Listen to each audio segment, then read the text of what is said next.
Welcome back mga kaltap. Ito na naman po ang inyong lingkod, si Mr. Destiny. At siyempre magbibigay na naman tayo ng pinakamainit na update po ngayon sa social media mga kaltap. Ito yung pinaka nakakatuwa na nagaganap ngayon para sa Aldab Nation.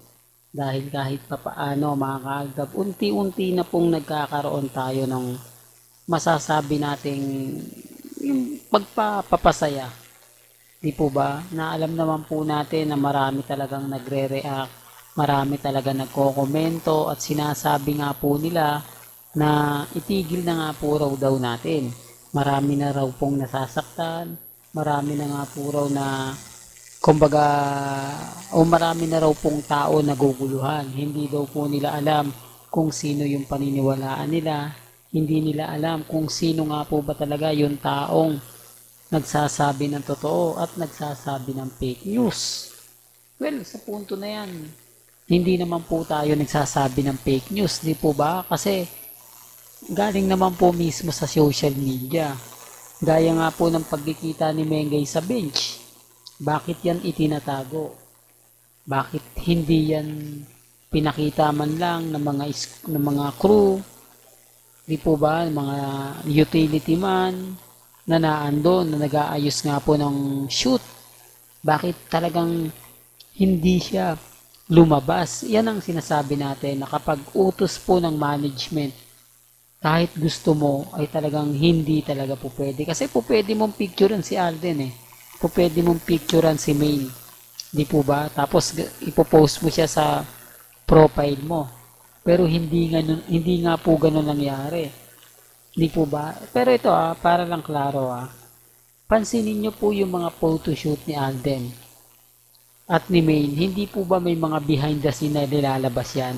Di po ba may mga picture na nauuna pa pong ilabas kesa po sa direktang nangyayari? Pero bakit po yung bench hindi pwede? Yan ang sinasabi ko sa inyo mga kaaldab. Nagets nyo na. Yung pinupunto ko.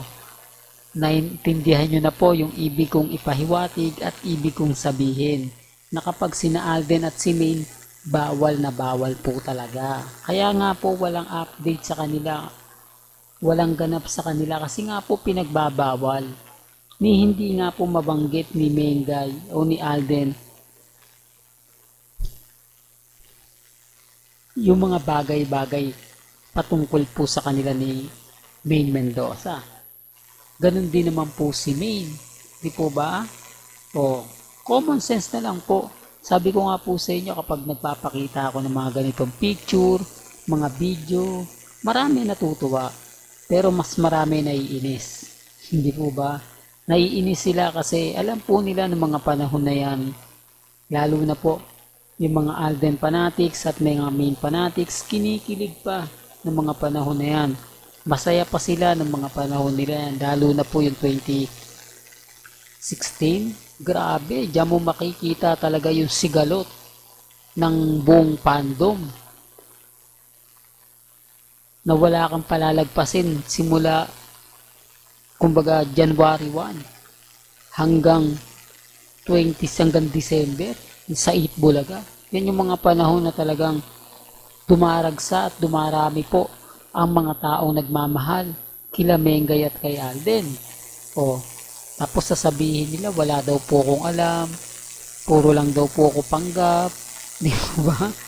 Well, pero bago nga po pala natin ituloy itong magandang update na to, kung bago ka lang sa channel na to at isa kang true-blooded Aldab Nation na nagmamahal kina Mengay at Isoy, tama po ang channel na pinuntahan mo, kaya consider na po kitang bagong subscriber. At huwag mong kalimutang i-share ang mga video po natin sa mga mami, sa mga titas, at sa mga senior. Alam niyo, sa totoo lang po, kung naitago ko lang po talaga o na-save yung mga bagay-bagay na magagamit pala natin sa bandang huli, sana ginawa ko.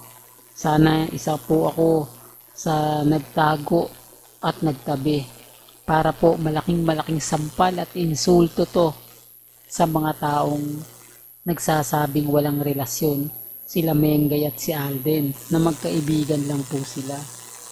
Pero wala dumating yung point talagang ni isang photos talagang wala tayong na-save.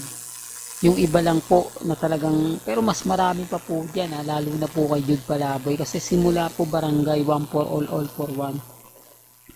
Unang behind the scene nila Mengay at ni Alden sa Eat Bulaga, yung mga off-cam moments na kapag dumarating silang dalawa, talagang makikita mo. Tapos sa Conchas, yung mga behind the scene, ang dami mga kaaldab. Kaya nga po yung Alden Fanatics hindi sa akin makaporma, hindi nila masabi na si Mr. Destiny ano yan po ba, lalo na po yung mga matatagal na Alden Fanatics kasi alam nila yung buong istorya at buong kwento ni Alden na kapag sinasabi ko madali kami nagkakaintindihan. Kaya lang syempre may point na kumbaga Alden lang sila talagang kumbaga Alden Fanatics lang sila. Andyan yung tipo na kung naandyan si Mengay, dudun mapupunta sila. Pero pagka gaya ngayon, di po ba? Pero hindi pa rin po sila nagsasabi na si Catherine yung karelasyon nila ni Alden. Kasi wala naman po talagang sinasabi si Catherine